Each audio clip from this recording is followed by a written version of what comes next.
Oh, it's 5. Hey, you guys.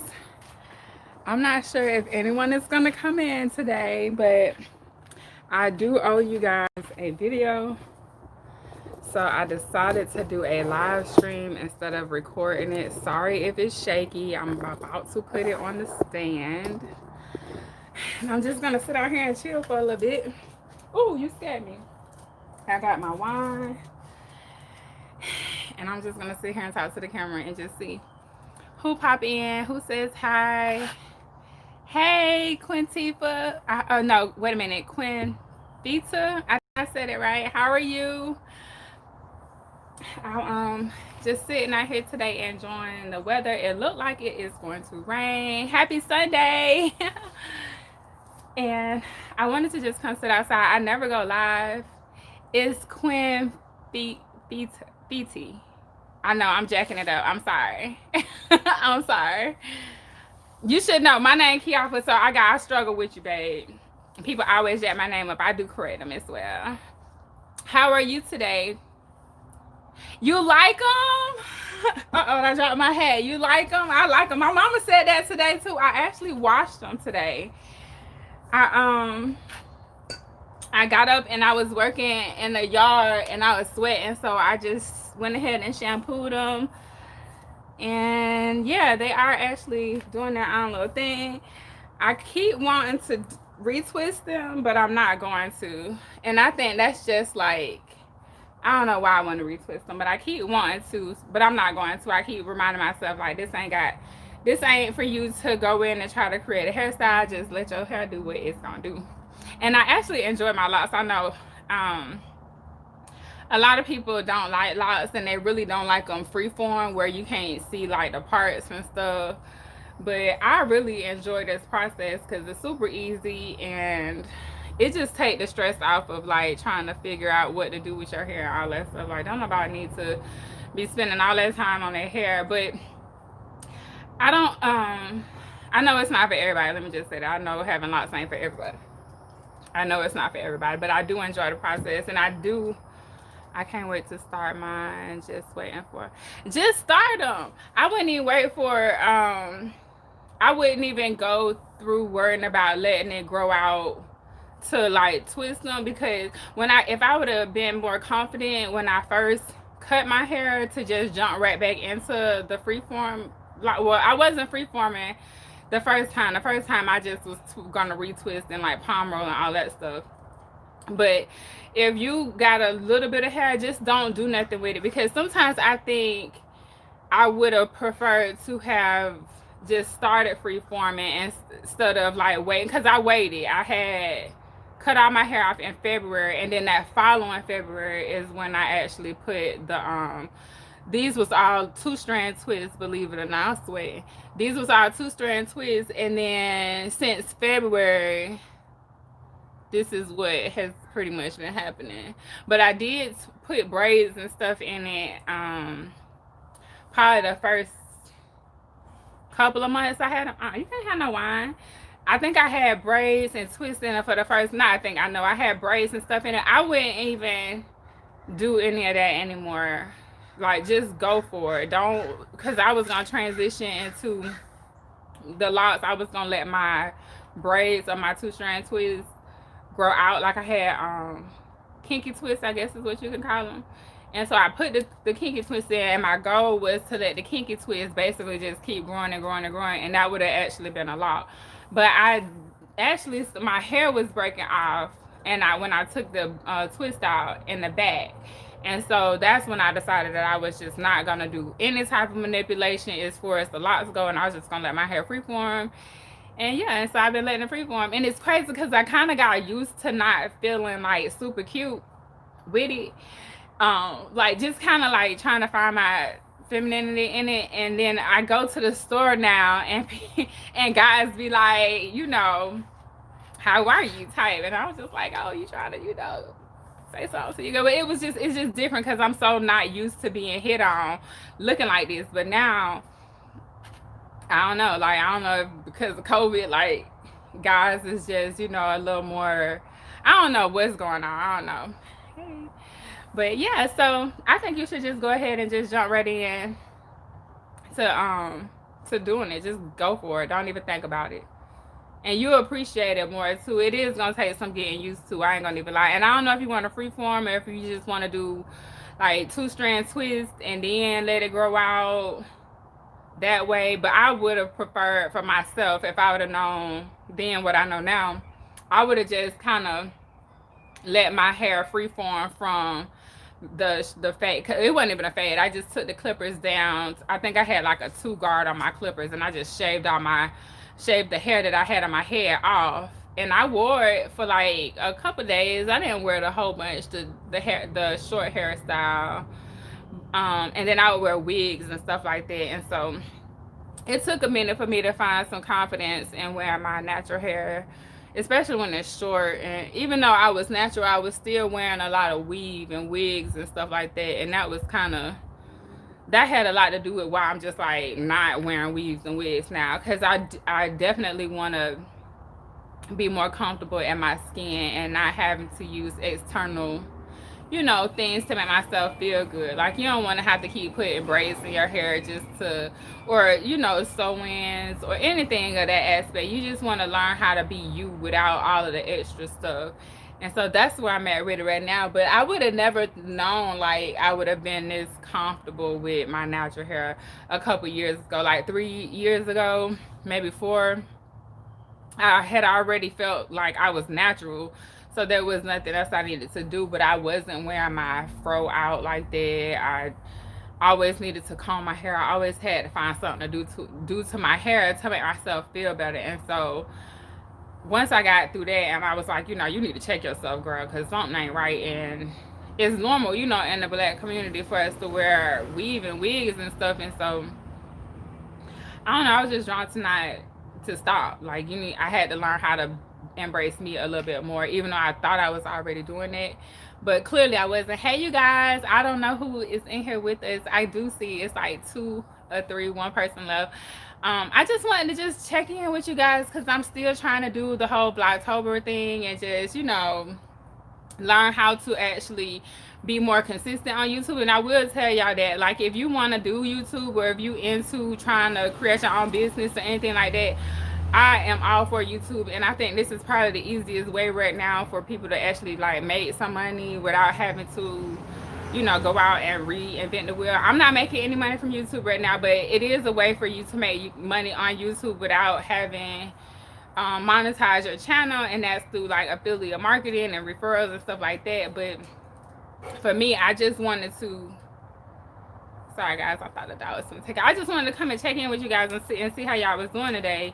But y'all definitely should have a I think everybody should have a YouTube channel at this point and just, you know, post, talk about your journey and everything. I think you should share your journey because it's gonna be somebody out there that's going through what you're going through, you know, something similar, and you can share it.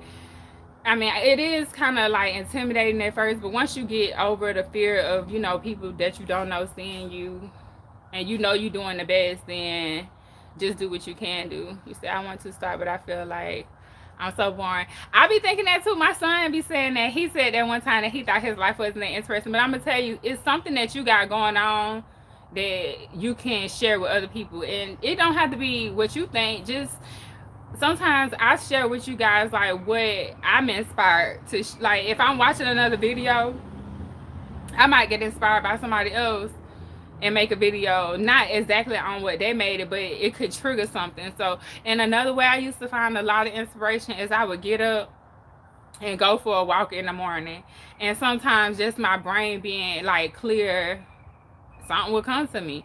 But I would say you're probably more interesting than you realize, because it's something about you that make you unique, and the rest of us don't have that. So I mean, I won't say it's your responsibility to share that with the world, but it would help the world for us to see life through your eyes. Because, you know, you can only show us what you see. But I definitely think you should have a YouTube channel. I think everybody should, like, definitely. It's so easy. Like, and then it's so many different ways you can play the game, because you can have your own channel. Like I said, you can make money on YouTube without having the ads. Like, my channel isn't monetized. You're welcome. My channel doesn't have any ads on it, but let's just say I wanted to promote an edge control product or whatever, some aloe, some lock products or whatever, and I don't have 1,000 subscribers and I don't have a 4,000 watch, because you have to have to be monetized on YouTube. You have to have 1,000 subscribers and 4,000 hours of watch time. Do you know how many? 4,000 hours of watch time. So let's just say you don't have all of that when you first start. It's kind of discouraging, but you don't need it if you actually are selling a product or a service. So if you have your own product, that you can put a link to your product under in your description box and in the actual comment section, and just keep making a whole bunch of videos around whatever your product and your service is, and people will actually start buying it, and it'll get ranked on Google. And they have apps that you can use, like TubeBuddy is a really good app, and it'll teach you how to put in certain keywords to YouTube, and this one specifically for YouTube. So it's called TubeBuddy. It's free. They have a paid version, and you can do certain little tasks, and they'll actually give you like a certain amount of time for free. So I think like one example is you can get a month for free if you do a video talking about TubeBuddy, but this video ain't that. But I'm just saying, TubeBuddy is a really good way for you to go and figure out how to start making money on YouTube, because it teaches you pretty much what you need to do. So it's gonna tell you if your thumbnail is good, because you need to have a high definition thumbnail. You need to have keywords in. You need to research. It even allows you to research the keywords. So you can definitely go on TubeBuddy, and it'll help you with YouTube. But YouTube is free, and like I said, you can use it to promote your business. You can even use it to promote other people's businesses, and that's what I love affiliate marketing, you guys, because it is free to start. It don't cost you nothing to actually become an affiliate. And let's just say you don't know what affiliate is. If you've seen a referral link, affiliates and referral links are similar. A referral link might not be like, okay, we'll use like a Cash App or anything. Like my Cash App thing is like money sign and my name, right? So you can get an affiliate link that has like your name in it, but most referral links don't have your name in it. I don't know if that makes any sense, but that's basically how I go. Like you can use a referral link or an affiliate link. The referral links typically give both parties something. You might get $10 and the other person might get $10. So that's like a referral link. Affiliate links typically don't give both parties anything. Affiliate links normally just give the marketer a a commission, and the affiliate is just a person that pretty much sells other people products. It's just an online salesperson, and when you sell a product you get a commission, and it's a great way to make a living, because you can make a whole website on one product. Let's just say you want to sell vacuum cleaners like Dyson, because Dyson are super expensive vacuum cleaners. So if you want to sell vacuum cleaners, and you go, let's just say you bought this vacuum cleaner, or you want to buy it or whatever, you go buy the vacuum cleaner and you go make a website based on Dyson. You can make a website based on how to use Dyson vacuum cleaners, or you can make a website reviewing Dyson vacuum cleaners. So you could say Dyson versus whoever they're like, I don't know who's up against Dyson, but you can just say that Hoover. We'll just do Hoover, but Hoover is definitely not a Dyson. But we'll just say you can compare Hoover and Dyson. And so what'll happen is people will click on the link, they're gonna read your post, and then they'll buy it, and then you can go on YouTube and actually like make a video talking about whatever, showing people how to use it. And once they buy it, you get a commission. And you do have to get accepted, like on Amazon, you have to get accepted to the affiliate program. But you can think outside of the box. Let's just say you don't want to get accepted into affiliate program. You don't have the whatever requirements, because some affiliate programs want you to have a website, or you need to have so many people in the on your subscriber list or something like that. Let's just say you don't go that route. You could also just use referral links to do it. And if your referral link offer you $10 per referral, then you can start making $10 every time, and however much, because sometimes it's more than that. So you can just make $10 every time, and the people that you with, they could get $10, or that you refer, they could get $10. So it's so many ways that you can do it, but you definitely should have your YouTube channel, because that's the easiest mode of insurance, I want to say, or easiest way to get into the business game right now. And with online, it only costs about, honestly, you guys, you can get hosting about $5 a month, and then you have to pay for the domain. Now that's just the bare minimum. So the domain name is like your home address, and then the hosting would be like your electric, like the people, the electrical company and stuff like that. And so you have to have that to actually have a website. Once you have a website, it is other stuff that go into play, but the minimum is, you know, the address, the domain name, and hosting your electricity. Once you get past that, you can play with all the other stuff and you can learn it as you go. But the whole key is for you to be making money the way that you want to. Talking about stuff that you're already talking about. Like I can go right now and make a whole website on, you know, locks, on how I started my locks, on how, you know, even the psychology about behind like black hair. Like it should, and there's several different natural hair websites out there and all that stuff, but just the psychology part that like women, or even I guess men too, but definitely like the women, we having a struggle with trying to find being feminine. Like you still want to be a woman, but you got to go through this whole like trying to be pretty or feeling pretty, and then you got, you know, your hair that's not, everybody not like telling you that your hair is pretty. You know, like society pretty much says that you need to look a certain way.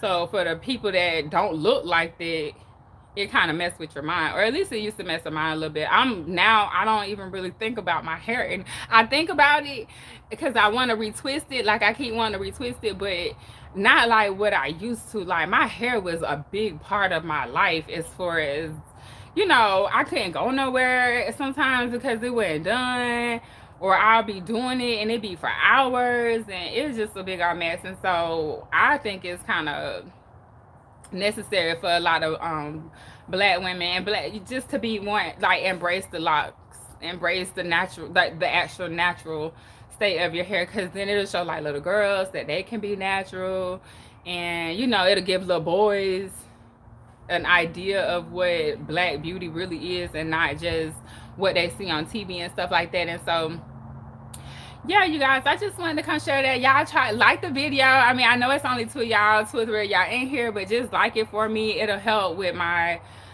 YouTube algorithm and all that good stuff. Y'all know how I go. Thank you. Y'all know how it is for us YouTubers out here trying to share our content.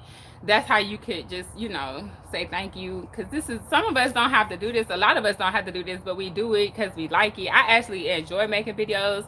I'm getting used to the process. Like now that I'm not working and I don't have certain stresses placed on me anymore, I can actually embrace the experience and the process of learning how to be like being consistent, because that's really the hardest thing. When you so used to your life being set up a certain way, you get kind of distracted on making videos and how the video, what you should talk about, especially going live. Because I was just like, girl, you is not gonna go live. But I was like, you got to go live at some point, because then it'll take the whole stress out of it. And because I haven't really set a complete tone for the channel, my videos be about different things. Right now, what they're mostly about is pretty much self improvement, self development, more specifically for black people. But you know, if you aren't black and you're on this channel and you get something from it, then I'm cool with that as well. But I just wanted to share that with you guys. Like, I'm trying to drink my wine. I can't really drink it and talk at the same time. This is it's cheap, so don't laugh. It's Sutter's Home. I'm drinking Sutter's Home sweet red wine, and I get it from the Arab store. Actually, I didn't. Yeah, the Arab store, the corner store. That's where I get it from. It's like $12, but I like it. I was all in California going to wine tasting events, and I did not like any of the wines, you guys. Like, it was the craziest thing, because I went to like two different wine tasting events. And my friends had took me, that was there, they took me to the wine tasting events. And y'all, I didn't like any other wines. I kept saying, it's not sweet enough. It's not sweet enough. I got a sweet tooth, so everything I want need to be sweet, especially when it's like a liquor or something like that. And so this is what I like. Yes, I love you. I love me some Oakley. I have it. It's $2. Let me, as long as it don't give me no headache, I would go try it. And I got to go to Walmart here in a little bit. I got to clean out my turtle turtle tank. So I might have to go get me some. I might have to try that, especially if it's sweet red, because that's my. I like it sweet and I like it red. Even if I can't have it sweet and red, I probably would still prefer. I like it red. I don't know what it is about red. I'll drink Chardonnay and all that. That's not my favorite. Or white, like none of that. I don't really like that. I'll drink it if that's what's available, but give me this, or even some sangria, because sangria is pretty much sweet red wine, and so I'll go, like, sangria would be a good alternative if they don't have sweet red. But I'm gonna have to try that one because I haven't tried it before, and I don't try stuff that I don't know about. Nobody that told me about. The Arab tried to get me to get. They got this at Walmart too, and it's cheaper than me going to the Arab store, but the corner store down the street and Walmart a little bit further. But they have this in there as well, and I think it's like $8. But yeah, I like me some cheap wine. I don't know. I told my friends that I was like, y'all, I don't know if my taste buds haven't been like trained to like that. If you go to Sam's Club, they have a big bottle for $7. Now the only thing is, like, it can't, if it's too cheap, it'll give me. I don't know if it's the cheapness or if it's how they make it, but some of it give me a headache. This one don't. But then it's got one called Galileo. I think that's how you say it, Galileo or something like that. I want to say it's Gal, maybe 2 L's, or something like that. And they make a sweet red wine as well, but that one give me a headache. And that one is like $1 or so cheaper than this one. Yeah, I'm like that too, but I won't give you a headache. Thank you, girl. It's smooth, good. I'm gonna try it. I'm gonna go up there and try it, because this, I just poured the last little bit of this sweet red wine that I had, and no more in there. So I'm gonna go, when I go get this turtle food, I mean, not the turtle food, the stuff to clean the turtle cage out with, I'm gonna go get me another bottle of wine. And then I'm gonna see what you got. As long as I don't have no headache, we good to go. I don't have nothing to do tomorrow, but I should be good. Hey, how are you doing? Not GMC Pug. What is that? Happy Sunday. But yeah, you're gonna have to. And then shoot, I should have got some more earlier when I went out earlier, so then I could have just chilled. Sorry, I like pugs. You like the dog pugs? You like the dog pugs? I guess so. You named yourself Pugs. You don't have to say sorry about that, but I wasn't sitting it. I called Sangria product. It's called Sangria product from Spain. Elijah Rainbow with a yellow cat. I'm gonna try it. I'm going today. I'm gonna take a picture of it. I'm gonna try it. Let me go back to make sure I got the name right. It's called Oak Leaf Sweet Red. I should be able to remember that. I'm subscribing. Please do. I appreciate it. I appreciate it if you do subscribe. Please do. But yeah, so we just drinking wine today. I was out here earlier in my garden. I did. You're awesome. Thank you, babe. I appreciate it. I was out here earlier today in the garden, and then I had I actually still be doing hair like every now and then. So I had a client today, and I did that. And I'm just enjoying the Sunday. Like, I thought it was gonna rain. It's some big old full brown, gray looking clouds out here today. So I don't really know if it's gonna rain or not. But if it do, I love it when it rains. I just would prefer I had some more wine if it did. I want some more wine if it does rain, so I could just really enjoy it. My doo-doo. What does that mean? And and do you have any pugs? Oh, you took that back. Do you have any pugs now, or do you just like them? I've been thinking about actually breeding dogs, but it won't be a small dog, I'm sure of that. But it died. Oh no, my dog died early. One of my dogs died earlier. Shit, the other one, he somewhere over there. He wasn't a pug. I'm sorry to hear that. That's sad, because before I had my dog was 15 when she died, and before my dog died, like, when people would be like, their dog died, I don't think I felt the same amount of sympathy. But yeah, no, I'm sorry for yours too. It's sad when your dogs die, especially when how old was your pug when he died or she died?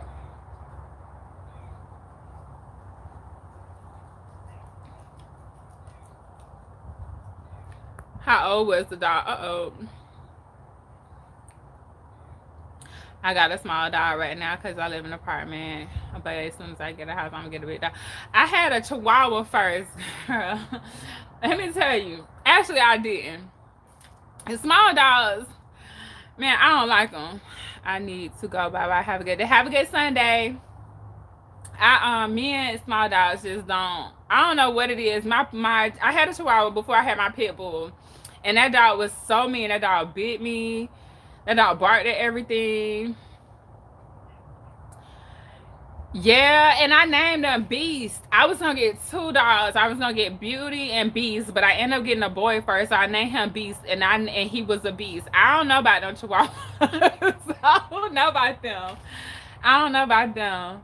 And the dog, my dog Rocket, I just got him on Craigslist for like $60, and he actually is a really good dog. He really is a good dog. He likes to hunt though. He's a hunter.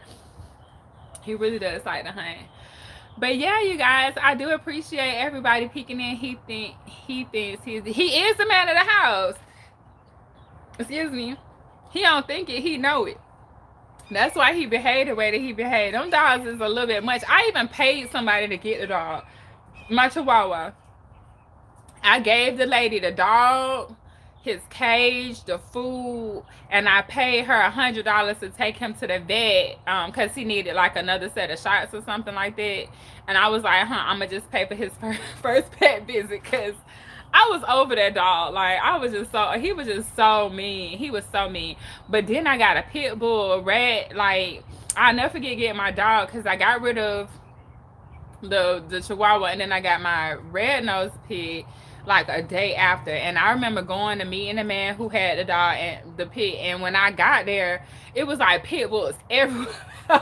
And they said it was like this country ass white dude in this trailer, him and his family, and he raised pit bulls. He was a breeder. He bred red-nosed pit bulls. And I'll never forget, I got my dog Chili from there, and then her mom and her dad was there, and the dad head was so big.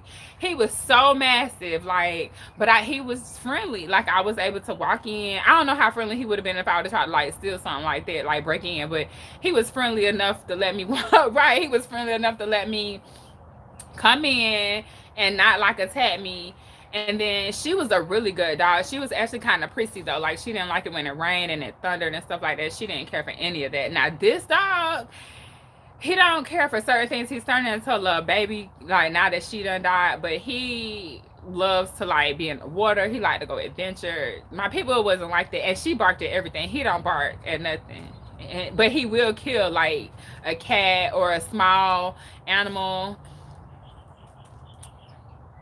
German Shepherds are kind of scary. I used to be scared of pit bulls too until I had one. When you get one, I think it's different. And I'm like that with Rottweilers. German Shepherds are something to be scared of though, because they smart. Like pit bulls is smart too. You do have to work with them, I feel like, a little bit more because they so active.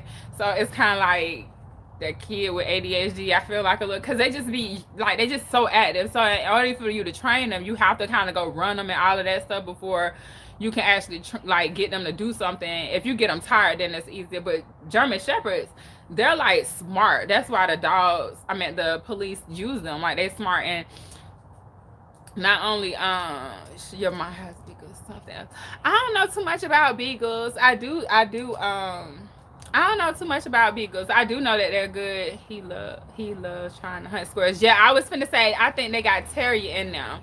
That's what I was finna say. And I think any dog that has terrier in them definitely be about that hunting life. Because this one right here, I don't know what he got in him. They said he was a pit bull, and he might be mixed with like pit bull or something, but he be hunting. Like when we be walking, he be like hunting, and he be digging, and he be looking for something. He can smell. I don't know what he be trying to do, but my pit bull wasn't like that at all. And so I'm just debating on if I want to get another pit bull or not, or another dog. I do want to breed dogs, but I'm about to go on a journey next year. At least that's my plan. And when I go on my journey, I don't want to have a whole bunch of dogs, that need to be taken care of. Or I got to figure out like if they coming with me or what the case is, because I do want to go somewhere like, yeah, just hang in there with me, you guys, because we going somewhere next year. This year was a little bit different. We had the pandemic and just a whole bunch of stuff going on, so I kind of just stayed still this year. But next year, it's time to make a move. It's time to do something. Like I think I'm too comfortable. Like it's time to, adventure off a little bit and get some things popping in other countries.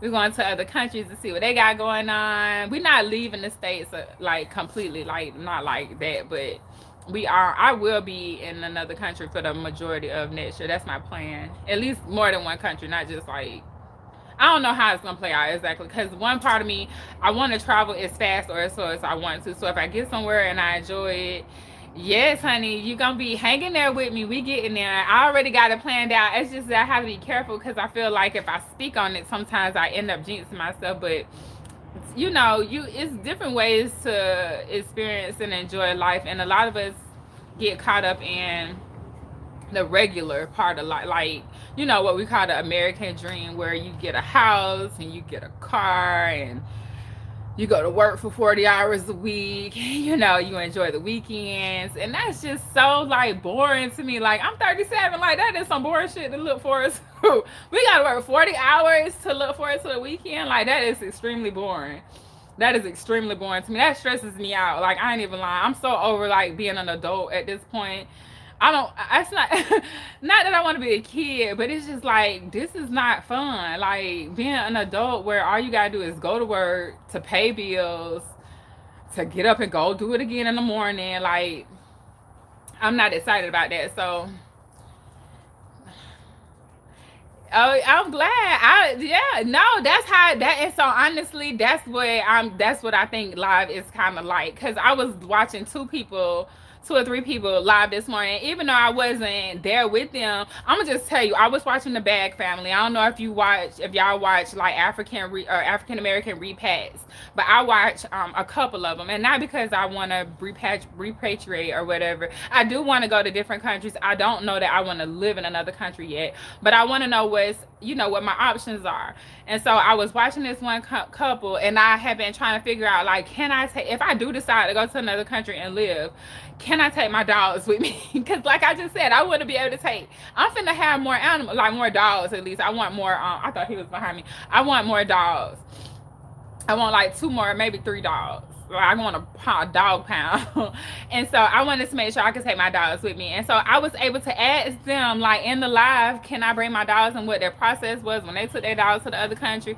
And they actually answered it. And these people had like 500-600 people on their live, and they answered my question. And I was just like, this is why people should go live. Like, if you don't go live for no other reason, go just to connect with your viewers, your subscribers, the people that's rocking with your tribe. Like, go talk to them, because then it is like having a friend that you can talk to. Because, you know, normally that's why you watching the channel anyways, because you vibing with them. Look, he all in my space. You want some wine? I'm trying to hang on to this last little bit of wine, but I'm gonna drink it. Anyways, you guys, yeah, so that's why I went live today, because I was watching them, and it just inspired me. And what I'm taking away from YouTube, besides like being able to share your message, is being inspired. Like, it's a trade. Like, it's like playing tennis ball with inspiration. You send the inspiration out there. Hold on, let me close the door.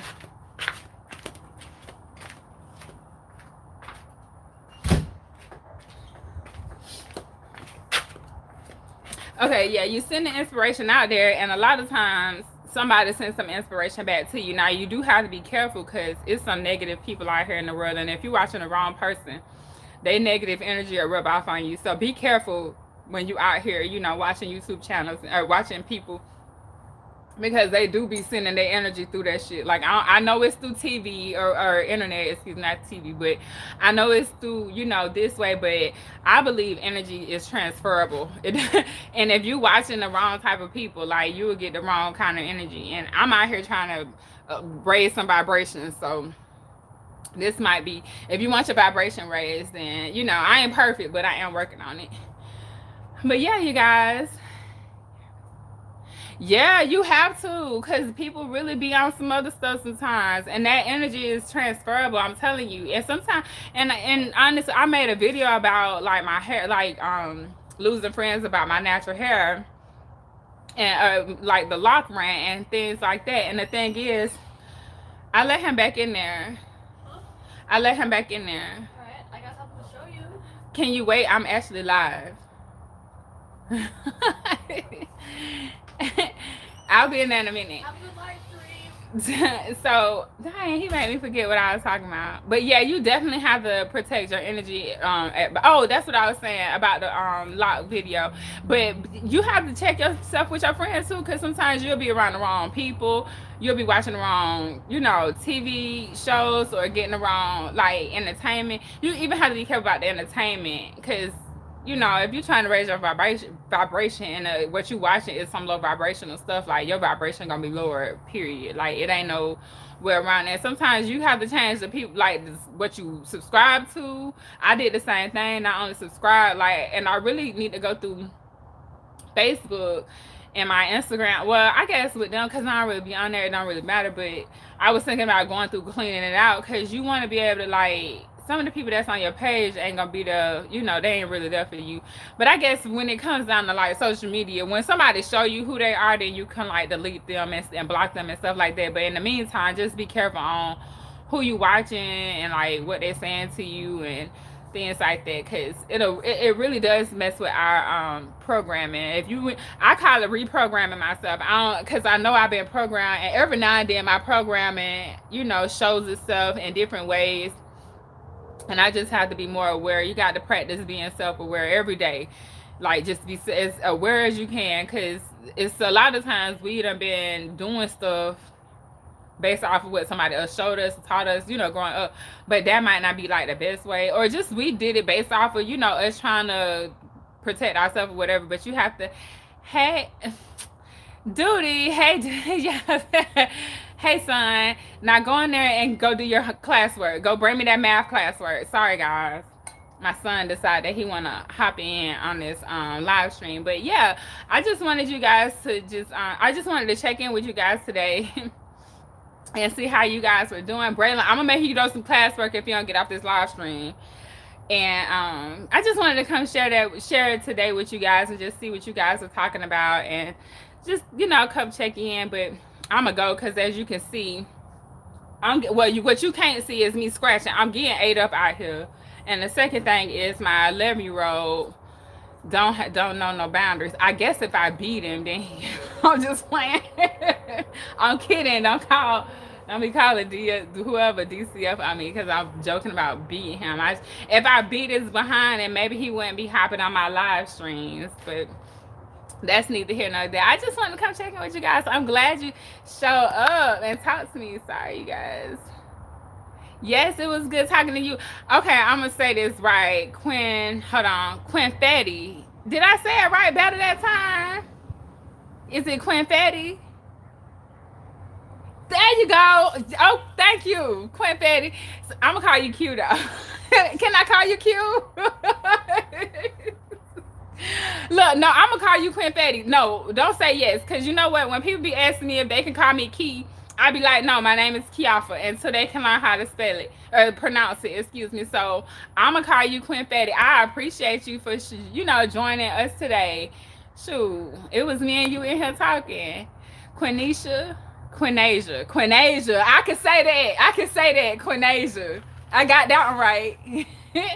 I like that. Do they call you Asia? They call you Asia, don't they? I know they call you Asia. That's what black people do. Your name ain't cute. Your name Asia. I just put the Fetty. No, I like it, because you know how, but no, I like Quinasia. Or you can just be like, what you like people to call you? What you like to be called? I love to be called by my name. I love Kiafa. I used to not love to be called Kiafa, but I love to be called Kiafa now. It took me some growing into my name. But do you like to be called Quinasia? I'm getting ate up out here. I ain't even lying. The mosquitoes.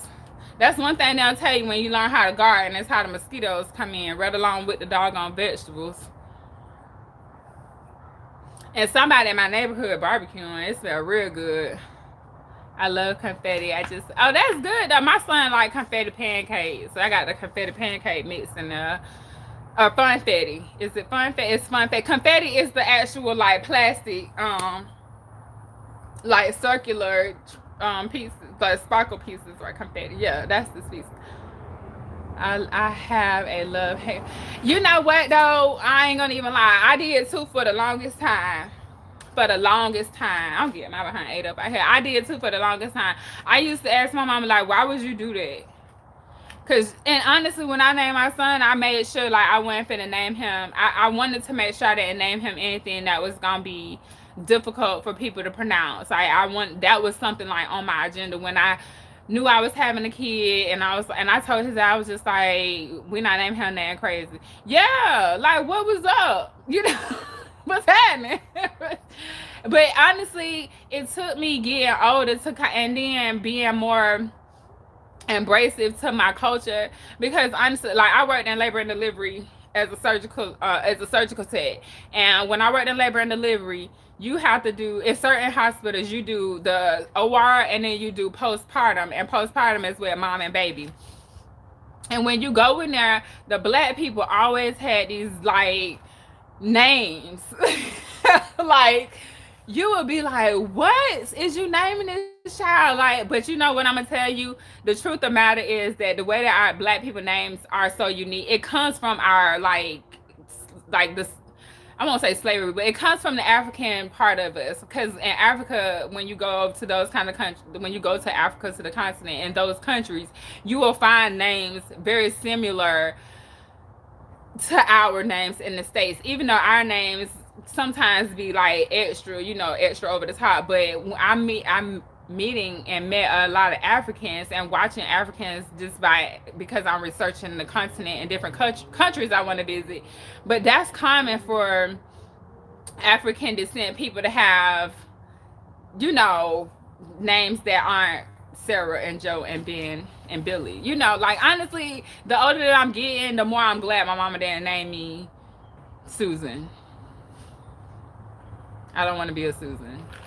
You know, you can embrace your individuality a lot more with the names that you have. I'm sure of it. My mom said she got my name from a Muslim black family who used to see. Yeah, and honestly, like, and just because it's spelled the way that it's spelled, your name probably spelled the same. Your name is probably not spelled how it's spelled in other way. It's probably the pronunciation, because Kiafa is pronounced Kiafa, but it's spelled so many different ways, and you can go to different countries and find something close to it, you know. And it's the same thing with Quinasia and other names. Like we be thinking like, I mean, we feel like it's a bad thing because we haven't been taught to embrace our African culture as much. That's why. And like when you got a name that's very much embracive of the African culture, it's kind of, you know, it's like, dang, why you couldn't name me like, you know, something simple, Miriam. Like but Miriam is a Bible name. I have a friend named Miriam, but I'm saying I would have appreciated that a lot more. When I grew up, my middle name is Shanae, so they called me Shanae a lot. I didn't even know my first name was Kiafa until I think I was in like going to school or something. I didn't know who Kiafa was. But now that I'm older, not only do I love being called Kiafa, but like if you say it wrong, I'm gonna correct you. But you know, I'm gonna just say give yourself time and just enjoy being you, because ain't no more Quinicious or anybody else on this earth that's you, that's gonna be like you, that can do the things that you do. So be you. Or Quinfetti. I'm gonna call you Fetty. We're gonna call you Fetty Wap. Fetty Wap. What happened to him? That's a rap. I know that's a rap, but I wonder what happened to Fetty. Or was that a song? You welcome, girl. You welcome. You welcome. You definitely welcome. Cause I know what it's like. I know that struggle. I know what it's like to have a name, and you just be like, and you got to explain it. You got to spell it. You got to re-explain it again. And then I done had people call me. I done had a recruiter call me and tell me my name was difficult. And before I knew it, she was a bitch. I was like, bitch, don't call me no more. Excuse our language, but I'm just saying, like, honestly, you can't, even if you got a name that, you know, might be hard to say, that don't mean whoever trying to say it get to butcher it. You just correct them, and if they don't take the time out to say it correctly, then they don't have no respect for you. Like I learned that in the OR. That it was disrespectful, and she was in front of me. She wouldn't have said it. She wouldn't have said it in front of me. She wouldn't have said it.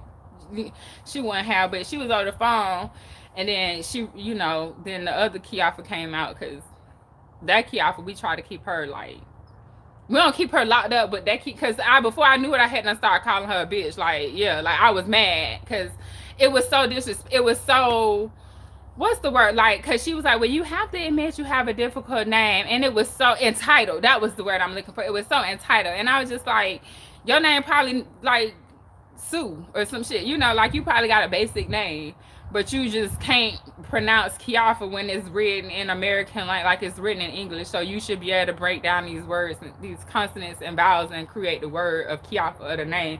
But people, like in America, they get like we comfortable, especially down here in the South. Like you got people that's comfortable with being disrespectful to other people because, you know, they feel like they entitled to it. But it's up to you to correct them and be like, shit, this my name. I don't give, like, and if they call my phone, this is how. Then I really, if you call my phone and you say my name wrong, like I'm straight hanging up on you. We don't do business. Especially if you're like you struggling, because I'm gonna need you to practice that before you call me. Practice it before you call me. Like read it. Say, I remember being in the Navy when we would have sit call. I would have to do sit call, and we would have to read the name of the patient. And sometimes you got to read the whole name, because people, like if it's Williams and Smith and them, like them is some normal name, like them is some common names, I should say. So we would have to be able to read the names, and I would grab my patient folder and I would practice saying that person's name, because I hated when people messed up my name. Now, I was the only Miller, so they could just be like Petty Officer Miller, whatever. But when I was saying other people's name, like I consciously would say their name, and then I would consciously apologize for like not, because it's a thing for me. And so, and it's a big thing, like the people who know me, like you're gonna say it right or you just not. And when I introduce myself to people, I introduce myself as my name. And in the OR, they'll try to cut it, like they'll try to make your name, they'll try to give you a nickname. And so the doctors will try to give you a nickname. If they even, somebody don't even take the time to give you a nickname, but if they want to give you a nickname, that's because they don't want to take the time to say your name. And sometimes people take nicknames as like being, like people want to be your friends because that's what they tell you. And that may be true, but a lot of times if you black and you got a name that might be a little bit unorthodox, then you need to correct them, and like so they can put some respect on. And that's what Birdman said, put some respect on my name, because really it is your name. That's your name. That's your vibration. And so if people calling you the wrong name, they ain't talking to you. Period. Like I know I just went off on the deep end, but as you can see, like I don't like when people messing up other people's name. No, but for real, because people really do get comfortable with like, you know, just if your name was Sarah or Sue or something, that'd be boring and shit. Like you, because your name is Queen Asia or whatever, for whoever it is, because your name is that is who you are representing on this earth. And so people can't just be like, I'm gonna call you whatever I want to call you. If they call you out your name, they call them out their name, and I bet what you pick ain't gonna be what they want to hear. Like 9 times out of 10, if you get to call me whatever you want to call me, then let me choose on what I'm gonna call you. And let's see how you like that. But I had to learn that in the operating room, like to be a lot more firm with that, I guess, because people they'll use your name, they'll put that, like they was calling me Key, and I don't mind you calling me Key if I said you could call me Key. If I say you can call me Key, you can call me Key. If I ain't say that, then don't call me that, because we ain't friends and I ain't trying to be your friend. Like it's just that simple. But you know, not to get all carried away here, but I do feel some type of way, because people don't even realize how disrespectful they can be. But it's just, until you say something to them, they ain't gonna know. But I told her, I cussed that girl all the way out, and she was just like, well, I'm sorry for contacting you, yeah, and don't contact me, and I won't refer you to any of the people that's in my circle. Thank you, have a great day. And it's just that, you know, that's just what it is. But yeah, girl. So I done been out here, I think, it's almost an hour. Oh my God, I done got ate up. Y'all can't see it, but it's mosquito bites all up and down this side of my arm, and they must be just over here. It's the sweet red wine. That's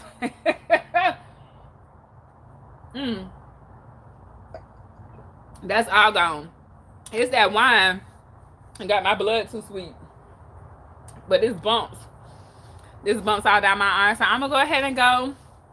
Thank you for hanging out with me, Quinasia. I'm gonna call. Wait a minute. What you want me to call you? You didn't tell me what to call you. You want me to call you Quinfetti. I'm gonna call you Quinfetti because that's what you got on YouTube. Hey, Jessica, how are you? I'm good, Jessica. Jessica Roberts. Quinn is fine. Okay, Quinn. You just made it. Yeah, I've been out here for a little minute. I was getting ready to get off. How are you doing today? We've been out here. Me and Quinn been talking it up, chopping it up. You doing good today, Jessica?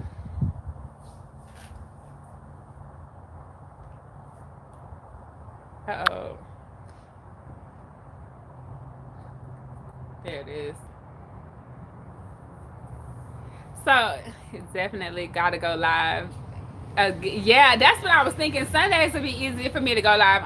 Honestly, that's what I was honestly thinking. I was like, I can do this on Sundays because when I do post on Sundays, Saturdays and Sundays, I get well. Actually, Sundays is a better for my analytics. When you're looking at when you're looking at the numbers, Sunday is actually the better day. Yeah, I'm doing good. This beautiful Sunday. Thanks for asking. Yeah, it is a nice Sunday. Like I was telling Quinn, I thought it was gonna rain. It's a big old cloud. I'm gonna show y'all this cloud. I'm waiting for this rain.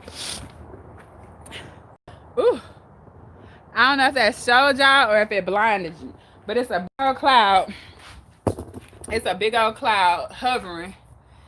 Even though it's not as, even though that cloud there is still super hot out here, but it's getting like the winter. I can tell the winter's coming because it's not as hot as it normally is, but it's definitely coming. And I love the rain. Like, I really love the rain. I love it when the rain. The only thing I don't like about the rain is the mosquitoes. And having a garden already increases my mosquito count. And the rain just takes it to a whole nother level. Like, the rain and these mosquitoes. And the fact that I got so much mulch up here, it's just, the doggone mosquitoes, they enjoying it. They living their life. But yeah, that's what we were just out here chopping it up. Nothing much going on this Sunday. I'm definitely gonna go live more on Sunday, or go live more on Sundays, because this is way easier than me posting a video. Ain't they? And you in Florida? What part of Florida you from, if you don't mind me asking? Yeah, the mosquitoes is so disrespectful though. Like, it's horrible. It's to West Palm Beach. Oh, it's nice. So it's warmer. See, I was thinking about moving. Like, I was thinking about actually moving to Miami, but I'm not moving to Miami, and not because not because I know that it's not the same. But I was just thinking about moving further south. Is what I was getting at. But I was thinking about moving to Miami. But I don't want to pay Miami. I don't want to pay South Florida prices. Like, that's just crazy. It's just crazy. But I was, my plan is to actually go travel next year. Go traveling more next year. But I don't think, I'll be at, I don't have no intentions on moving to Miami. But I did want to move there. I was thinking about it because I want to go further south. I want to be in the heat. Like, it's hot in Florida. But like this time of year, it's getting cool in Jacksonville, and I don't really care to be cold at all. Like, I don't like cold. I don't mind. I think in November it'll be okay, but December it's gonna be cold. And you want to move to Georgia? Why you want to go to Georgia? Is it you got family in Georgia? That's going up north. You going the wrong way. I'm trying to get closer to the equator. Like, I'm trying to get further south, but it's more expensive in Miami. And honestly, I don't want to go. I'm scared. Oh, you want all 4 seasons? I had all 4 seasons before. I'm cool on that. I lived in Beaufort, South Carolina, which is about 30 minutes away from Savannah. 30 to 45 minutes away from Savannah. And I got, well, you ain't gonna get all 4. Well, it depends on what part of Georgia you move to. Then you might get all 4 seasons. I lived in Virginia. That gave you all 4 seasons. I also lived in Nebraska. Got all 4 seasons there. Actually, they don't even have no summer. I ain't gonna even lie. Like, that ain't summer there. That's more like spring weather. And then I lived in San Diego. I lived in San Diego for 2 years, but I lived in just not too long ago, I was in San Francisco, the Bay Area. The Bay is a lot cooler than San Francisco or San Diego because it's further up north, and you don't get, it's cold, but it still get kind of cool. But I don't need 4 seasons. Like, I don't like being cold at all. I don't like it. I'm a flip-flops, tank top. You know, I'm a Florida, like a real Florida girl. Like, I don't like nothing but above 70. I don't want to have nothing to do with it. If it's above 70, girl, I'm going to get some boots. a sweater. I need a scarf, honey. I need everything. Like, I mean, might need some mittens. I can't do that cold weather. I can't do it. I get depressed. I be sad, miserable. Body start hurting. Yes, girl, it's just ridiculous. It's bad. I got it bad. Especially when you done been moving around before. Like I done moved a whole bunch of times. My mom and my mom's ex-husband was military. So I moved around with them when I was younger. And then I went into the military, and then my son's dad was my ex-husband. He was in the military. So all that moving. When I was in Nebraska, it snowed, honey. Like they shoveling snow. Why is we shoveling snow? Like this is not. You was in the army. My mom was in the army. My mom was in the army. My dad was in the. My biological dad was in the army, and my brother was in the army. I was not trying to go to the army. One of my good friends, she was in the army too, and I just was like, nah, that ain't what's happening. You know, we not doing that. That's too much work. And honestly, if I would have known the Navy was gonna be what it was, I wouldn't have went to the Navy. I would have just went straight to the Air Force. One of my best friends went to the Air Force, and she probably had the better idea, because when she told me she was on deployment, she was like in Tampa. And when I was on deployment, I was in the middle of the ocean in Bahrain, you know, floating around in the box in Bahrain, doing Iraqi freedom like that. I wouldn't have went to the Navy if I'd have known what I was gonna really be up against. And actually, the first part of my Navy career wasn't bad. I actually enjoyed the first part of the Navy. In Oklahoma, yes, yes. See, the army is good. The army, but I will tell you though, the people that's in the army are a lot more like resilient, I guess is a good word. And like if you was in the Navy, I think it depends on your job, because different job, like when I first went into the Navy, I didn't have a job. I was undesignated is what they call it. And being undesignated would mean that I could have been an airman, a seaman, or a fireman. And so, but that's all it is. Them the only categories you're in. So I didn't have a job. So I was a seaman. So they made me go to the ship, and I would have to do the maintenance on the ship. Like if this was part of the ship, let me see. Like I would have to paint like the rust, prime it, and all kind of stuff. We had needle guns. We would be like busting. It's called busting rust. We would bust the rust and then prime it, because it was so much salt. We was in the salt water, whatever, and it would just, tear up the ship. And so I did that for like a year and a half. I was on deployment. They what the Navy ended up doing at the time was they had us. We decommissioned the ship, and then we flew to Australia. And then when we flew to Australia, we took over another ship. But what happens is when we came back, we didn't have no ship to come to, so they let us go to different commands or whatever. And so I decided that I wanted to go to corpsman school. And corpsman school is basically the Navy medic, a hospital corpsman. And so I decided that I learned when I was on deployment that I wanted to be a hospital corpsman. The hospital corpsman that was on my ship had the best uniform. Like his uniform was always clean. It was always nicely ironed. He was just clean. He didn't have to be standing wash and all that. Like he was just chilling. So I was like, I'm finna go do what he doing. And then I did that. I went to school for it. And then they sent me, I actually got stationed back in Jacksonville, which was the best thing. I love being stationed here.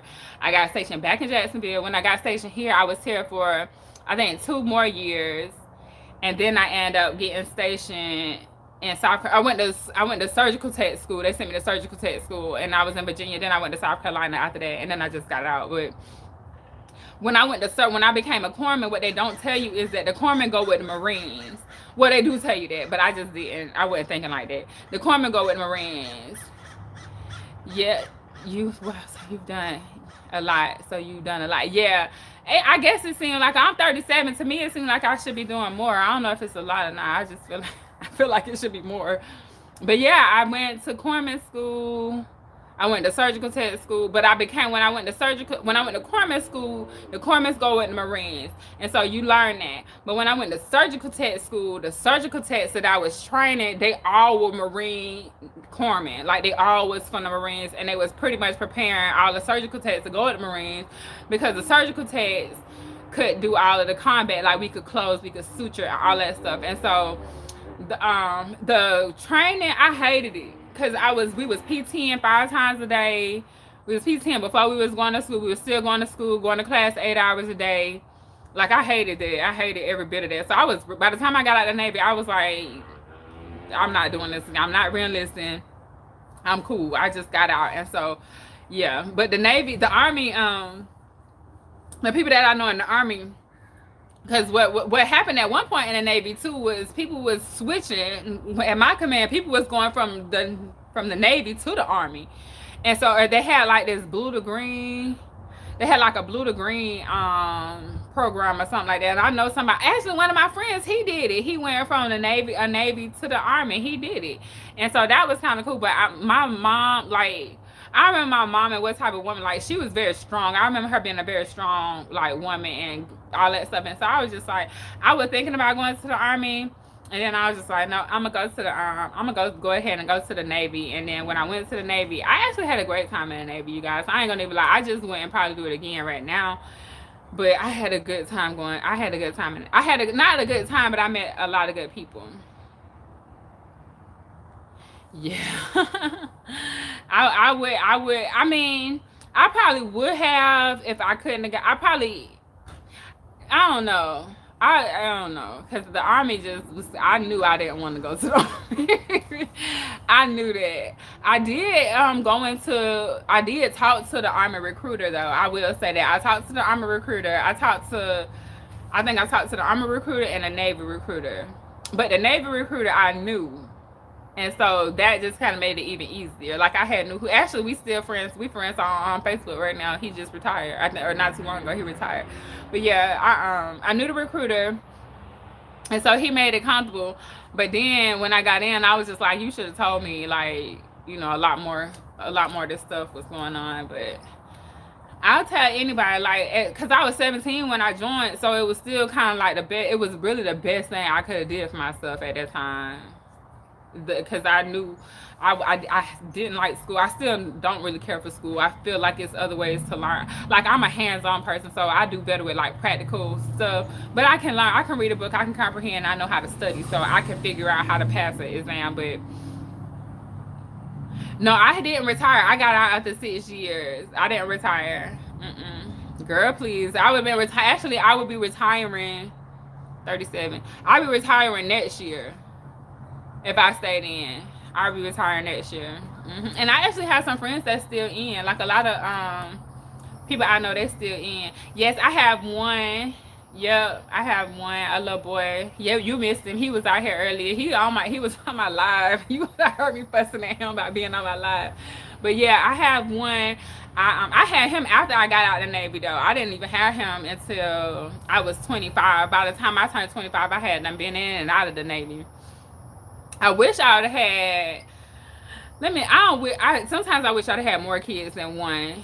I don't know that I won't have more kids, but I'm single and I kind of enjoy like where my life is right now. I wouldn't mind. I wouldn't mind having another kid if I was like in a relationship and married and all of that stuff. But I'm 37, girl. We at high risk already. Like, we already at high risk. I don't know about that. And when you got an 11-year-old, like, and then how me and my son, me and his dad actually co-parent. So he been with me a lot. He been with me mostly this year because of COVID. But when I last year I went on a travel assignment as a surgical tech, and I was gone for like 6 months. So he was at his dad's house. But we over the years have developed a relationship, a co-parenting ship, to where he can go whenever he wants to, and we homeschool him. So, and we was homeschooling before the whole pandemic. So he is actually about to head out to visit his dad for about a month and a half here over the next couple of weeks. And I'll be chilling. I'll be like, I was gonna take a vacation, but I'm not gonna take a vacation right now. I'm gonna wait until next year to go traveling. I wanted to take a vacation this year.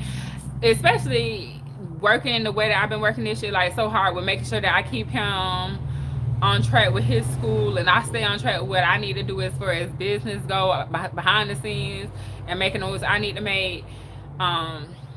It's really nice to be able to like just chill, and send your kids somewhere. But if I was to go travel, I'd be tired, and like by the time he come back, I'll be still tired and trying to, recuperate. But I enjoy having one kid, but I do think about sometimes what it's like, what it would have been like for me to just have a whole bunch of kids at one time.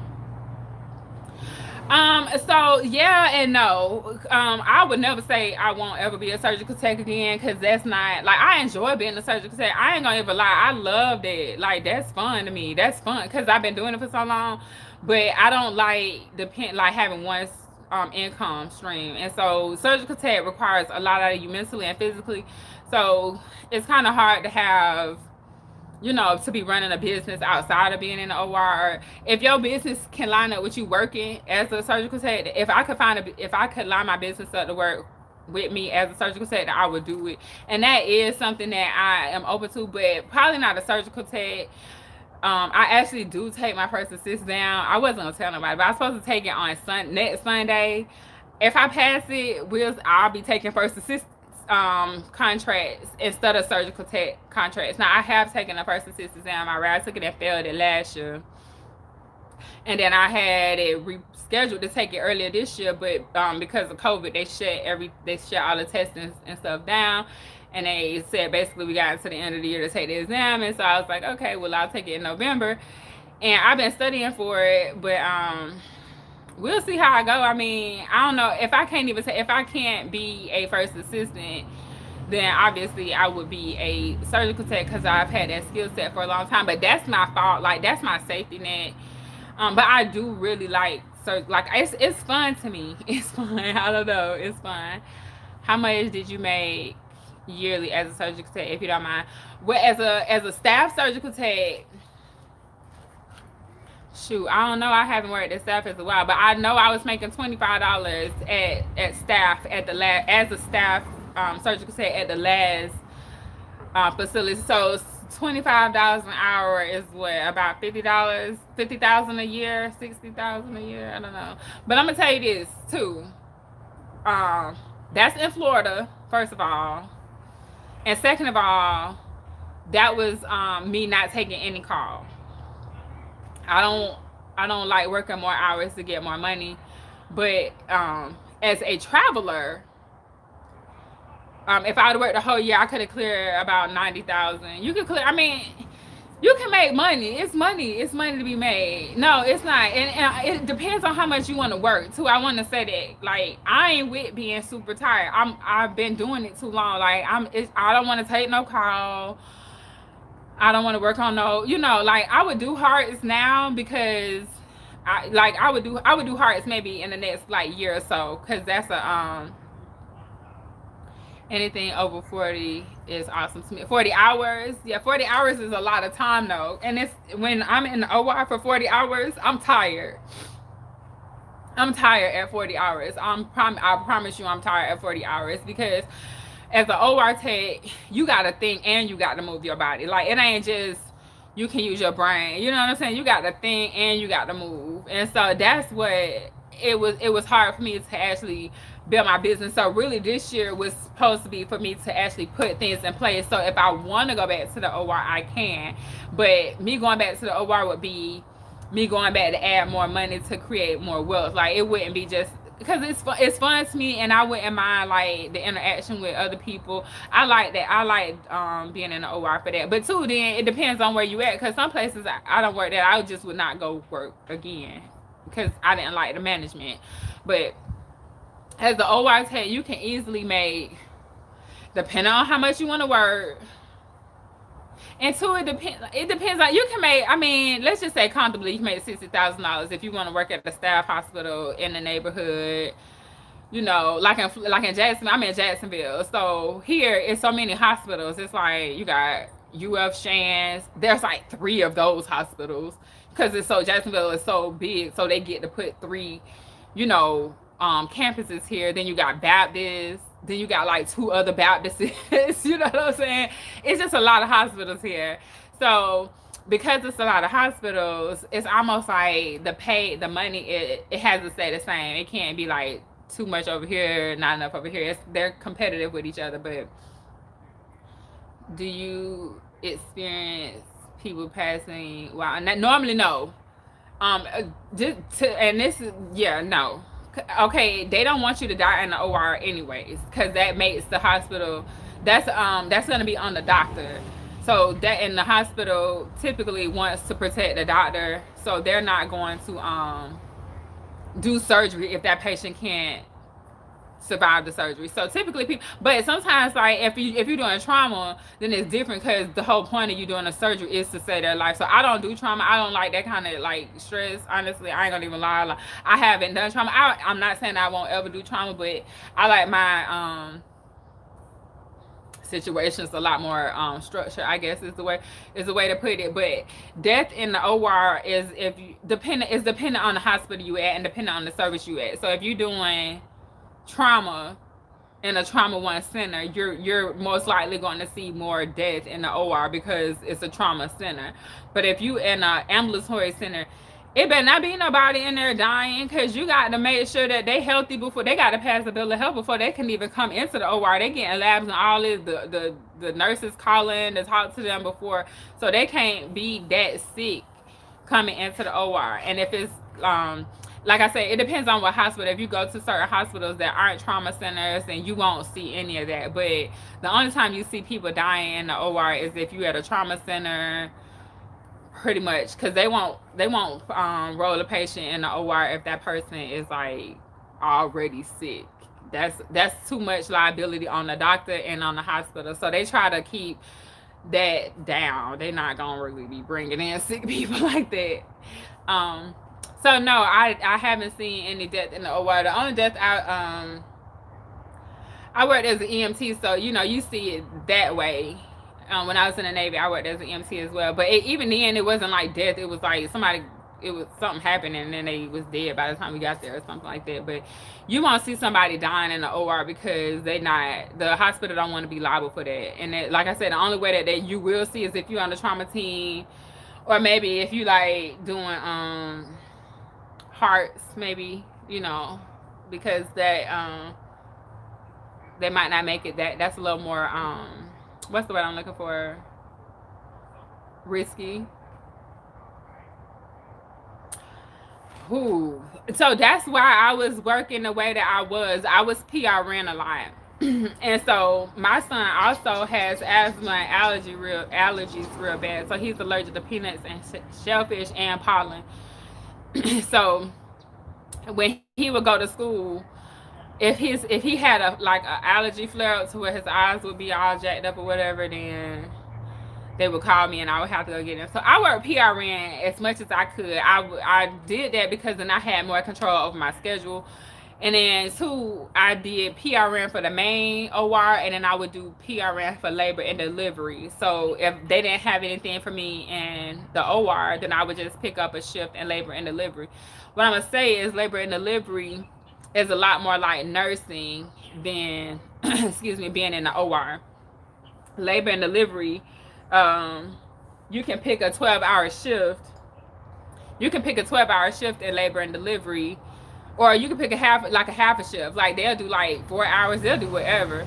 And in the main OR, they don't have that. So if I did PRN in the main OR, I wouldn't have to take call. But I did have to have help like at the beginning. So I used to do labor and delivery and the main OR, and then I went from that to doing surgery centers. And a surgery center kind of made it a little bit easier because I could take my son to, sometimes I was taking him to my mama's house and she would drop him off. And sometimes she would have to pick him up from school. Or I would tell them, because when you PRN, you get to kind of say what you're going to do or what you're not going to, what you can do or what you can't do. So I would tell them, like, I can come in from this, or I can stay until this. When I was at the surgery centers, they was a lot more flexible with my schedule. And then I had multiple positions at more than one surgery center. So I basically went to like 3 different surgery centers, and I got the jobs at the surgery center. And I didn't do this all at one time because some of them do want you to be there full time at first, and then you can go PRN. So what I would do is I would go work somewhere for a couple months, then I would go get another PRN job, and then I would just kind of play them. Like, if I ain't have time to go over here, shoot, sometimes if I ain't even like the doctors, I just wouldn't go over there. I would go work where the doctors was at that I like to work with. But when you PRN, you can do that. And so that helped me with my son, as far as being a parent a lot more. I just, if I didn't want to be bothered, then I didn't work. But being PRN, I could also take call if I wanted to, if I was working in the main OR. I'm gonna say as a parent though, I think as a female too, if you're as a female parent, a single mom, I think labor and delivery is a good place to work, but it only give you one surgery, and that's what it's not good for you as a surgical tech, but it'll be good for you as a parent because you can kind of work. I'm a newly single parent. I would say go to labor and delivery or a surgery center. The surgery centers, they gonna end at like 6 o'clock, 5 o'clock. You should be home. And so then you can drop them, if you got somebody to drop them off for you to like a daycare or something like that, then drop your kid off in the morning to a daycare, have somebody take them to daycare for you, and then you can go. Or labor and delivery will be easier because if you do the weekends, then some, like I would work 3 weekend shifts, and then you get shifted on Friday night, Saturday, and I think Sunday night you can get shift differential. And so I would work over the weekends, and then I would be available Monday through Friday to take my son to school and be home with him, and then I would still do 36 hours over the weekend. And so that's what I would do. But I wasn't making a lot of money working at labor and delivery because it was like, I think I was making like $20 an hour, maybe 18. And then the shift diff bumped it up to $20 or something like that. What I did like about labor and delivery was that I could pick up hours as a clerk, as the clerk. So if the clerk was gone, then I could go sit at the desk and like answer the phone. And so that, like, labor and delivery to me is more of a nurse. If you like to be a nurse, if you like nursing more, then labor and delivery is good because it gives you the 312s. If you knew to being a single, because I was, when me and my son dad, we was together, and then I was a single parent, and at the time when we was together, I scrubbed like whenever I wanted to. And so after we separated, then I had to go, put my big girl pants on and get out here and get it like everybody else. And I was scared. Like, I ain't gonna even lie, but luckily I had to come home. I had to go where my support system was. So I came back to Jacksonville. So I'm gonna tell you to get a support system, and even having a support system, have a backup to your support system, because sometimes the people that's helping you might not feel like it, or they might have a family issue that might stop them from being able to even help you. So have a plan on, like, if your family member can't help you, or maybe put them in daycare and then have your family member take them to daycare or something like that. Because that's what I would do. I would like have my son, I would take my son to my mom's house like 5:30, 6 o'clock in the morning, because you got to be at the OR. Like, if you scrubbing, you got to be in there at 6:30, 6:45. And so I would drop him off, and then my mom would take him to school. I could have paid for before care, but she just would do all of that before care stuff with him. And so, and it actually, they like built their relationship kind of like this. And she would also pick him up sometime. If I couldn't make it, then I would be like, hey, can you pick him up? If she couldn't pick him up, then I would just go get him. And that would just be what it is. I just can't stay late. But being PRN was like it. And because I had more than one job, I had more than one, place that I could go to work. If they didn't have any hours, or if they didn't have something I like, I just didn't go over there. And because I'm a surgical tech, like, honestly, surgical techs have the upper hand because it's not enough of us. So we got the upper hand in a way that you can work, you can do what you want to. You just got to do it. Like, I didn't ask for permission. I didn't ask if I could, like, I didn't talk to my nurse manager and say, hey, can I, like, I didn't do any of that. I worked for a couple of hours, I did my best, and then I went and got another PRN job, and then they might have knew or not knew, and by the time they found out, like, I'm chilling. But I did have one time where I went and I worked, like, down the street from another place, and it was kind of cool. Like, I worked at the eye center. That might be a good place to be at too, at the eye center. Like, a eye surgery center is a really good, because for one, it is a good place, but it's fast. So you be tired because you be done did like 30 something, cataracts in a day. But they easy, they quick, whatever. But, and then you be home because it's still a surgery center, and they paid me $25 an hour too. So Yeah, I would. I mean, and then $25 an hour in Florida is like that's it. Like you probably not gonna get more than that down here. And that was with me having military training, being certified, and having a couple of years of experience. So I would go. I would go. I would travel. I wouldn't. I wouldn't. I would travel if I could. I would travel as a surgical tech if you could. If your kid old enough, or if you can co-parent, I ain't gonna even get into that. That's a whole nother part, like story. But because at the beginning, like it wasn't no co-parenting as far as me going to work and having help with my son dad. He would help, but he wouldn't. My son was going to school, and so he would like I would have to take him out of school to send him there. But now that we homeschool him, he can go from from house to house, and it's all good. But at the beginning, I was having to do it all, and it was like, how am I gonna do this? But just do it. Don't like it's gonna be overwhelming. Being a single parent is. I'm gonna just say try to start co-parenting and just I don't even know how to tell you to co-parent because depending on the situation, like you might not be in a like it's girl. That's all I can say because I know the struggle wants to be involved, but I moved back home, so it's to my son. Oh yeah, yeah, yeah, yeah. Let him be involved then. If he want to be involved, let him, honey. Let him. Let him be involved. And not to where to the point where it's gonna compromise what you got going on. Like let him be involved though, cause I mean, when I came home, it was a lot of people around me that kind of needed they had their own like I guess way of thinking. But let the dad be involved and so you can make a life for both you and your son at the end of the day. Cause if the dad involved, he can go hang out with his daddy for a couple of months and then he can come back and you can be you can go do your work. He wants him to move with him, but he's in the military, so I move where well how old is your son? I think that would probably co-parenting. I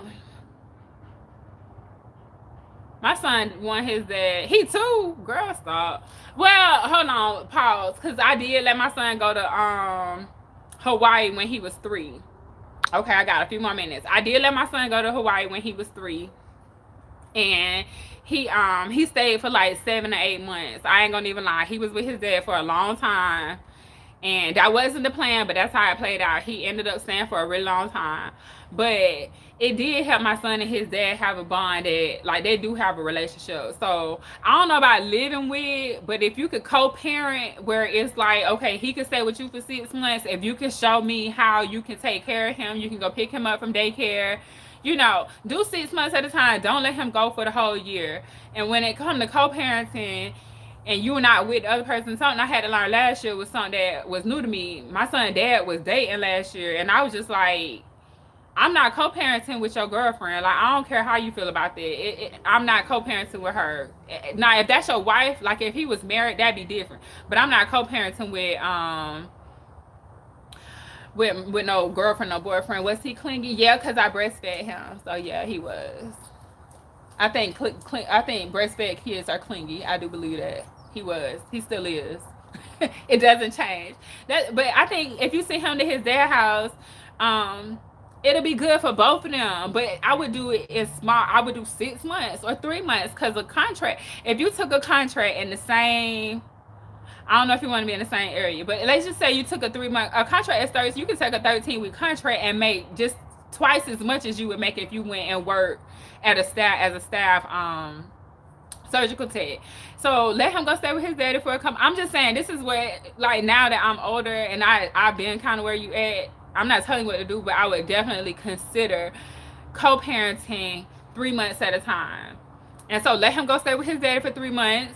Then you can go back and get him, and while he gone for them 3 months, you're going to get your money, so you can sit home with him for a couple months until your next contract, and you don't need it'll be easier like that. It'll seem like hard because you finna have to leave him, but I think it'll be easier for you to like get something in writing get something in writing, like you got him for 3 months or you got him for 4 months, or and then try to co-parent, like work with him a little bit. It was hard for me to do this, but I did have to play nice. So I had to play nice. I had to like bite my tongue because it was something that I wanted to do, and I wanted to go.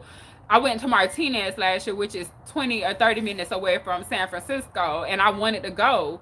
And so I had to play nice. I was just like, I gave him the child support, like, because he paid me. So, and I'm putting you in my business, but I let him keep his child support for the time that my son was there because I was making money. I didn't need it. And he had my son. So come to like some kind of like, hey, after he's here for a couple months, or like after the first month, then I'll send you the money back. You know, you could do that if you don't trust him with restarting it. You could just start shooting him some money, or you could pay the daycare or something like that.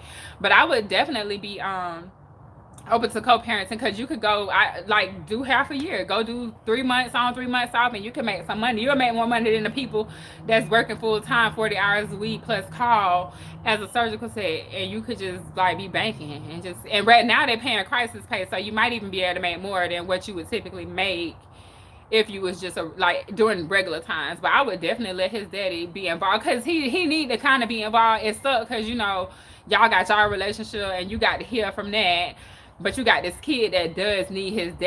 And so whether or not y'all together, he's still gonna need his daddy. And it'll be easier for him to have his dad will want to be more involved if he used to taking care of him. Like, my son dad knows how to take care of him at this point, and I do. He goes like, now my son is 11, he's gonna be 12. He know I'm finna call my dad. I'm finna go see my dad. I want to go see my dad. I'm spending time with my dad. I'm finna he know how that goes. So he's used to it, and he got his own set of friends at his dad's house. So I would let him be involved in his dad life and let him be involved in his life, and since you only have one, take advantage of that. Let him go with his daddy. You go get your coins. You stack your bread, and then you come home and you be a mama, and then you do it again in the next couple of months. Just don't blow your money. Like, you gonna have to get some money management skills if you don't have none. Because I had, like, that was something I was like, okay, well, if you're only gonna be working 3-4 months out the year, then you need to make sure you got enough money set aside. And then too, if you scrubbing, you can do strikes. And a lot of people don't talk about strikes as a surgical tech. I'm gonna wrap it up because my phone is like at 2%. But you can do strikes as a surgical tech, and I did a couple of strikes over the last couple of years, and each strike for each day brought me over $1,000 that day. So if I went and did a strike for 3 days, I brought home more than $3,000. So I'ma just, it's ways to do this. You know what I'm saying? Yeah, it's ways to do it. It ain't just like you have to do it, you know, a certain type of way. You have to kind of get creative. So if you're not registered with a whole bunch of recruiters, like the travel agency, register with the recruiters, do everything you need to do, and then just stay in communication with the recruiters, because that one day a recruiter might hit you, and they're gonna hit you with the perfect job. And then if you and your son dad have been talking about your plans, I wouldn't tell them too much because you don't need them all in your business. But if you're saying this is how I'm gonna work, I want to work as a contract 3 on 3 off, or 6 on 6 off, however you want to do it. If you tell him that when it's time, just let him be open to. Cause like, okay, I just told my son that whenever I get a contract, then I want him to come. So he left it open. He didn't say, oh, you can only take a contract during this time or this time, because I explained to him I don't know when I'm gonna get the contract or if I'm gonna get it, even if I apply for it. But I tell him I applied for this.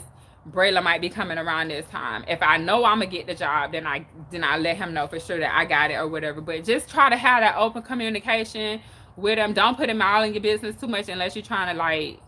Don't have him all in your business if y'all done. Like, don't have him all in your business. So do you and let him do him, but y'all got the co-parent. So I think it's easier if you can send him to his dad's house for a couple of hours, a couple of months, than to have somebody help you, excuse me, take him to daycare and all that other stuff. Like, it was just easier for me to be like, okay, you can go to your dad's house. He can deal with that for 3 to 6 months out the year, and I'll deal with it 3 to 6 months out the year. But be careful too, because if you doing too much co-parenting, I don't know how your child support is set up, but if he with them, or not even child support, but it might mess up your child support if it's over half the year. But that don't matter, because you'll be making money. It won't even matter. Like, it won't matter. I'm here to tell you, like, it won't matter. He could keep. I don't know how much your son dad paying you for child support. My son dad give me more than what a lot of people that I know get. And I was just like, you can keep that because I got this going. I ain't tell him how much I was making, but I'm like, you can keep that. My son can go do all of this other stuff over here and enjoy his life while he with his daddy. And when he come back with me, we got a nice cushion, so we chilling. Even though we at the house, I ain't got to worry about rent and all that stuff because the money, like, it's money in the bank. But I'm gonna go. I am gonna hop back on next Sunday, and I know I was supposed to start my other YouTube channel for surgical techs. I was debating on if I'm gonna start bringing back surgical tech information into this because I'm still getting people asking me about it. We'll see. I don't know yet. I'm gonna let y'all know. We'll see if I start adding more surgical tech stuff because I do have a lot of surgical tech videos on here. It was nice talking to you as well. Stay warm down there. Stay warm in West Palm. It's been a storm up here at some point. And yeah, I'll see you guys next time. Thank you for joining me. For everybody, bye, you guys. Oh, I'm still live. How do I turn it off?